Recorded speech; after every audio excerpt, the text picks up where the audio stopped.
Welcome to the Visibility Strategies for Women Entrepreneurs podcast, where we empower female business owners to step boldly into the spotlight and claim the recognition they deserve. I'm your host, Tori Barker. I'm passionate about helping women like you transform your visibility into tangible business success. Each week on this show, we'll dive deep into game-changing strategies, share inspiring success stories from women who've mastered their visibility, and offer practical, actionable advice you can implement immediately. Whether you're just starting your entrepreneurial journey, pivoting your business model, or ready to elevate your existing presence to new heights, you'll discover effective approaches to create exciting opportunities and expand your reach. So let's harness the power of strategic visibility and grow your business together. Welcome to the show. Today's guest knows what it means to turn chaos into clarity. Deb Coviello, known as the CEO Whisperer. She is the host of the Drop-In CEO podcast and the author of the CEO Compass. After being kicked out of the nest, she built a career helping leaders find peace of mind, elevate their presence, and lead with empathy. In this episode, Deb reminds us the true leadership and visibility come when you stop waiting for a seat at the table and start building your own. If you've ever felt like you're chasing results but craving calm, this conversation will show you how to lead and live with confidence and clarity. Let's dive in.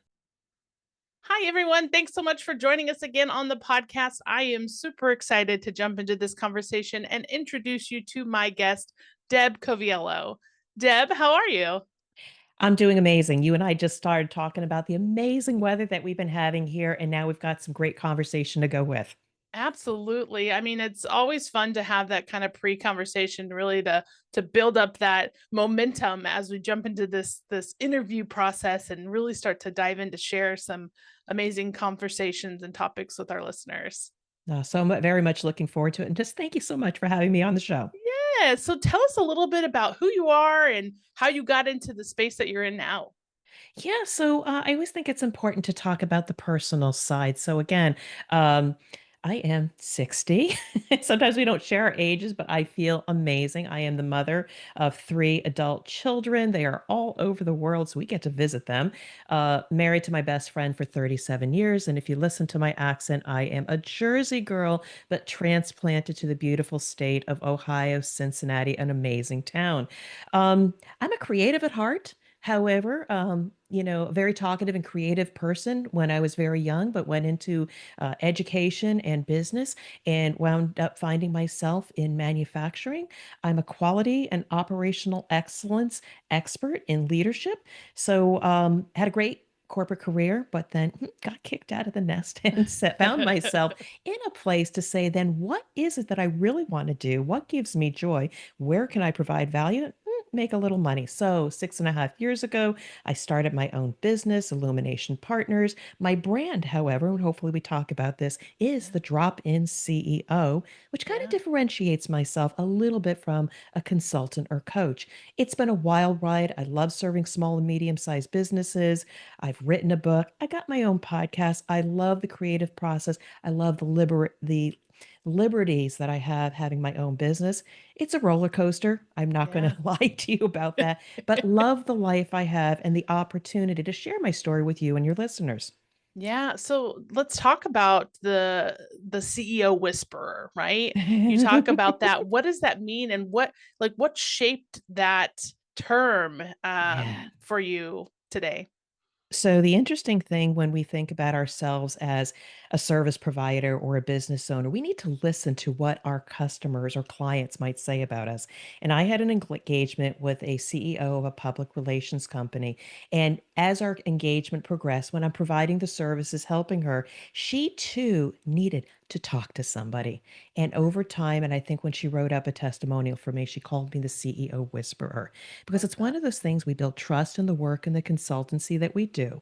But over time, then it's a lonely place. And sometimes the senior leaders in the organizations just need to talk to somebody. Now, I'm a good talker, but I'm an amazing listener, and I can see them for the issues or problems or the gifts that they have that they can't see themselves. So I have become also branded as a CEO whisperer because even just a couple days ago, a CEO came to me with amazing challenges in their business. I'm serving him right now, achieving a certain business objective, but Mm. he needed somebody to talk to and somebody to be empathetic, but then tell him what I really thought. And Yeah. so we can go into businesses and provide a service, but we also have to deal with the human and the Yeah. mindset. And so I deal with the messy middle of servicing and also coaching. Oh, I love that. I mean, I Yeah. feel like there's such a need for trusted advisors, trusted mentors, somebody that you can have that safe space to talk about these challenges that you have, especially women who, maybe in Mhm. corporate, right? They're trying to have this strong and forcible front, but on the backside or on the inside, they're thinking like, "Oh gosh, I wish I knew this," or if I just had somebody who could help me in this challenge that I'm having. I can't go to any of my partners because then they'll think I'm weak, right? So how do I find somebody to share that safe space with and help me in with those challenges with growth and all of those things? Yeah, I'd love to respond to that, and that was Yeah. me, the person that you described it. It was Yeah. very lonely, did the best I could to muscle through, and one of the lessons learned, and I might even call it my demise, was that, I was probably too proud to Mm, ask for help. I realized along the way in retrospect, I did not have a support system. So, oh boy, now do I have a support system. I have had several coaches along the way. I've got a mentor, and the purpose for the work that I do. Again, yeah. technically helping businesses, the coaching and mindset help as well. Again, I'm not a life coach, but I can help people with some of their issues. Um, what I have found is that this is the purposeful work that I do because one of my taglines is I just want to help you succeed so you struggle less and don't Mm, spend 10, 12, 14-hour days, but instead spend more time doing the things for yourself, for your family, for your community and friends. That's yeah. really what it's all about. Yeah, and it's almost one of the things I know you talk about is like finding a seat at the table, right? So Mm. how do you find a seat at the table in a way that you can elevate your leadership presence and influence in a way that is impactful as well? So I have 2 schools of thought on this one. One let me go to the other one first is, Yeah. when I think about women entrepreneurs and business owners, we talk about having a seat at the table. Sometimes I'd like to flip the narrative and say, "We are the ones building the buildings, and we're the ones Mm, building the tables and inviting others to have a seat where yeah. we're at." I find a lot of women because for whatever reason, they don't have the skills or the network or the politics, so they can't navigate the corporate landscape. But power to all of them that have the courage to start their own entity and create and build the table and invite who they want to I love sit with. that. Now, Yeah. going back to the first question about how do we get a seat at the table, sometimes I find the biggest barrier for women is they hold themselves back. Mm, And I have been trying to change the mindset. Like, for instance, I'm a manager and I want to get to be a director, so I have a seat at the table. Well, they yeah. keep thinking like I'm not there yet, quote unquote, Ugh. imposter syndrome. And, Yep. and I say nay to that. Let's not go there. But one of the things I also said is you need to first start seeing yourself as that person at the table already. We all put our pants or skirts on exactly the same way. We need to start adopting the language. We need to see and envision ourselves Mm, already sitting at the table, see ourselves as a partner because when we can envision ourselves sitting at the table, it happens because our behaviors and actions start seeing. And with that, we become more visible versus in a position of asking permission and mm, hoping and wishing. Start making proposals, and then you get invited to the yeah. table, and your presence and visibility is seen. Yeah, that's amazing. I love the first point that you made about let's build the space, the building, Yeah. the office room, the table. Let's build that table. So we don't have to ask for a seat at that table. We own that table, right? I love that empowerment in the message that you just shared because and to your point about mindset and you know already thinking that you are that person, already living in that space, because there's so much power in manifesting or living to your truest potential that you can elevate yourself subconsciously, you know, in a way that it has such an impact on everything that you do because you show up in a different way when you have that thought and that mindset in your head. And to support that, I mean, again, starting my own business, building my own brand, trying to shout from the highest mountain to say, Yeah. "Hey, I'm here." Along the way, I started doing podcasting. I was being invited and being interviewed, and I said, "Wait a second." I was trying to get on more, and I found I Uh-huh. was chasing others to be able to have a seat at their table and have a conversation. I said, Yeah. "I'm done with that." Yeah. So I Yeah. said, "I'm going to start my own podcast. I'm going to create my own platform and Yeah. invite the people that I find interesting, that I want to have amazing conversations." And by the way, I have found many of my coaches along the way by interviewing Yeah. it. So I took control of the situation Mm. to create the environment and ecosystem that I wanted. And if we go there, I mean, I am already manifesting my next step in podcasting. But again, ladies, men out there, you need to be able to see it and Yeah. feel it. And then from there, you can start taking the incremental steps to get to where you should and are meant to be. Yeah. Well, similar to you, speaking about podcasting, right? When I started my business back in 2019, obviously I do marketing. I'm a marketing company and visibility strategies. I wanted to set myself apart from my competitors. And so I looked around at the landscape around me. And at that time, there weren't many other marketing professionals who were doing podcasts, let alone hosting podcasts. And so I thought to myself, if I can differentiate myself by having a podcast, not only does that give me the opportunity to meet some amazing people, to network with some amazing people, to build relationships, but I also get to generate content, right, for my own marketing. Like, how much more beneficial can you get when you look at it from that perspective? So I completely understand and totally relate to that comment that you And had. podcasting is just one outlet. You bring up a good Yeah, point about standing out and differentiating, because you're yeah, a dime a dozen if you simply put your shingle out there and say, "I'm a consultant, I'm a coach, yep, I'm an X, Y, or Z." Find something that differentiates you, whether it's your unique views on yeah, things, it's how you show up, it's how you dress. Maybe you have a unique set of eyeglasses that are absolutely amazing, or yeah, artwork. Find something that gives you joy and differentiates you. Hence why I created the Drop In CEO brand. Do I yeah. consult? Yes. Do I coach? Yes. But the drop-in CEO, ain't nobody like me, you know? Yeah. Yeah. Yeah. Okay. So I there's like so many different directions I Mhm. want to go in. Let me So let's talk about the podcast since we were kind of talking about that already. So you've done nearly what 500 interviews on your Mhm. podcast. Yep. So in those interviews, what's one trait that you've seen in the best leaders in those conversations and the people that you've met through podcasting? Two things I'd like to respond with. The best leaders I have found is ones that are completely transparent and share their Mm, lessons learned.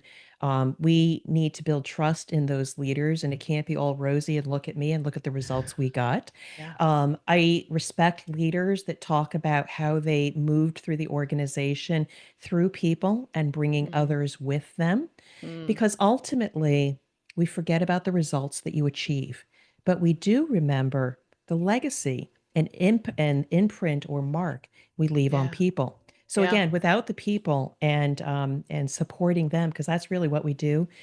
The best leaders I've interviewed are those that are in service to the people in Mm. the organization, because they're the ones that are closest to your customer. And if you take care of the people inside, they're going to take care of the customers, and then you don't have to worry so much about the business. So those have Yeah. been the leaders that I have respected the most and I find the most interesting and probably the most successful.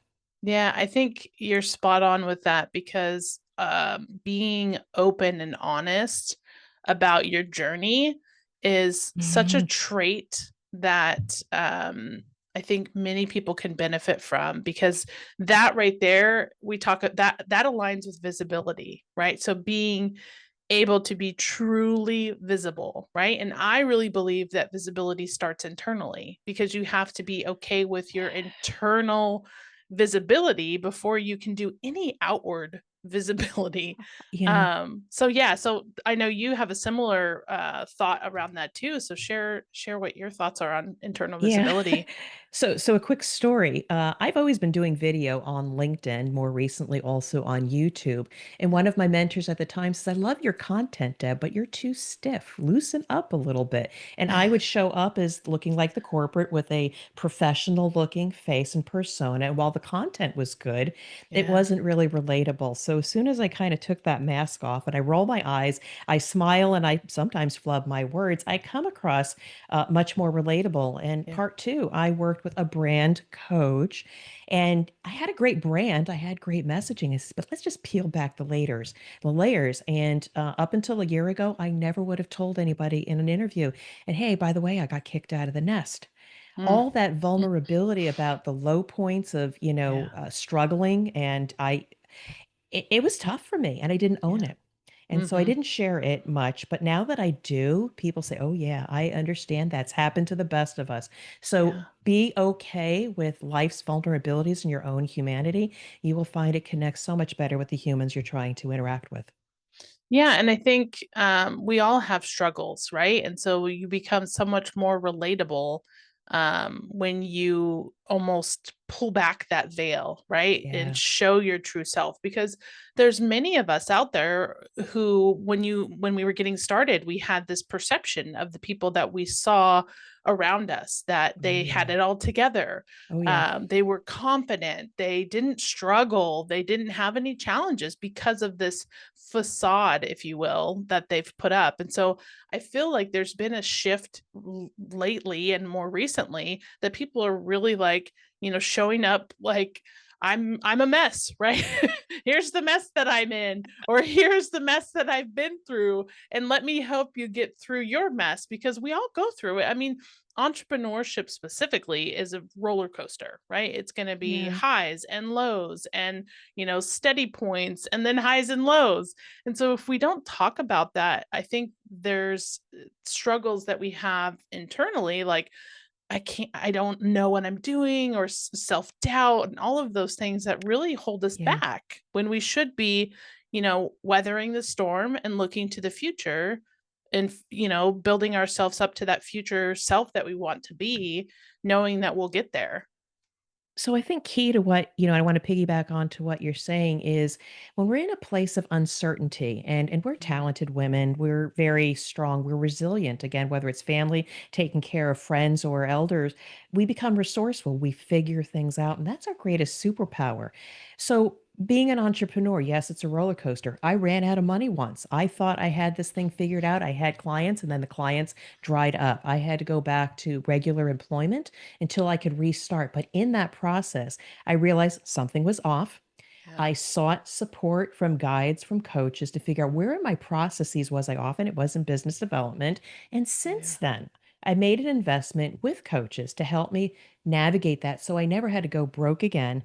And I'm steadily building relationships, leveraging podcasting, building those relationships. I am Yeah. confident that at some point in the future, and it's a patient game, that I will have that steady inflow. So one, you Yeah. got to trust in yourself, trust the process, but be okay with the uncertainty. It's not a failure. It's a learning opportunity for you. Yeah. Yeah. Yeah. And that goes right back to, you know, asking for help, right? We were earlier talking about like the corporate women are trying to find a seat at the table, or trying to find the CEO whisperer or somebody that you can talk to. Whatever journey or path you are in your business or career, whether you're in corporate or you own your own business, um, you need to be able to talk to people, business coaches, mentors, to Yes. advise you, because that's how we grow and we learn, and we become better. And like you said, when you have those challenging moments, seek for advice, because that's the greatest gift that you can give yourself, is asking for help. Because we don't have to have it all figured out. And that's a lesson that I've learned, right? Like, I'm the CEO and the owner. I have to have it all figured out. Well, no. You got to ask for help, and I think that's a really important point that people need to hear um, in this And it conversation. is. Yeah. I have seen that in CEOs of companies. And one of the things I talk about is asking for help as a source of strength, but they Yeah. depend too much on a playbook that worked for them in the past. And when they get to a place where the conditions are different, or I've never faced this before, Yeah. sometimes they get, paralyzed a little bit and start losing their confidence when it's simply, you just simply need to change your playbook, shift your mindset, seek that external help to get you Yeah. back on track. So again, being resourceful is a superpower. Yeah. I always say problem solving is my greatest skill. Yeah. Because you always have to have, be able to solve some sort of problem or challenge or look at things in a different perspective to get the answer that you're looking for. Yep. 100%. So let's talk about maybe your own visibility challenges that you've had. So through Mhm. your journey and your career path, what have been a few of the challenges that you've overcome, or maybe surprising visibility challenges that you've had? So, great conversation, and I remember in my last corporate role, I did have a seat at the table, but I think something was off, and I said, "I'm not getting the impact. I would do a wonderful presentation. I wouldn't get that engagement." So I turned to my HR business partner, and while they saw me in action, they were also off to the side as an observer, and I said, "What is it that I'm missing, that I'm off track to have greater engagement?" And she Yeah. says, "Well, I think it's presence." And I says, "What is presence?" Because in my head, I'm thinking about that GQ guy that's in the Yeah. corner, that's over 6 foot, that has that handshake, that smile, and that perfect suit. Do I need to change my wardrobe or my hair? And Yeah. that's not what they said that I needed to do. What first thing was is, who are you and what do you stand for? That every time you Mm. show up in a meeting or an event, what are those principles or stakes in the ground or guiding principles that when you show up, they know that Deb is going to stand for quality. I am a champion of customers, and we won't sacrifice safety for Yeah. delivery. Those kinds of things that starts establishing you as a thought leader and presence. So I started Mm. doing that, but honestly, I didn't really understand it until once I was in my own business. A couple things. One, being comfortable in your own skin, because look at my first podcast. I would not have shown up like this. So be comfortable with who I am. But I too realized I just needed a few tweaks. So I hired an image consultant who honed my messaging. What Mm. persona did I want to show up with?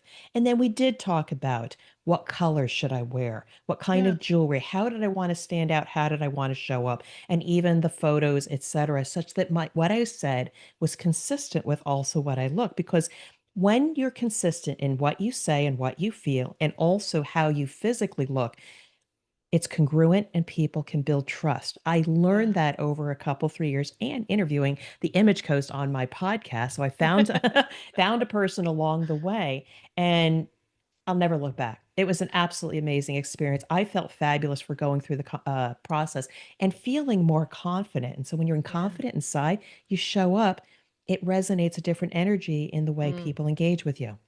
Yeah, and I was just gonna say, piggybacking off of that too, the other thing is how you make people feel, your presence, right? You show up in a different way with your own, internal energy and feeling, but that also resonates in how you make people feel.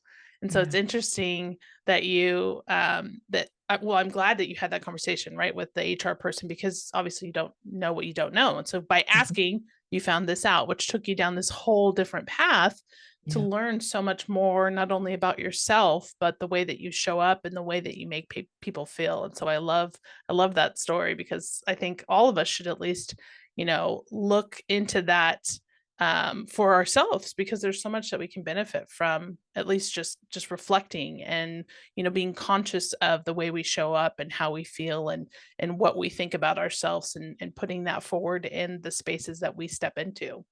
Yeah. And again, trusted partners along the way. When Yeah. people look at me now as compared to maybe when they knew me in corporate, and again, this entrepreneurial journey has been a journey, they say, Deb, we can't believe how much you've transformed yourself.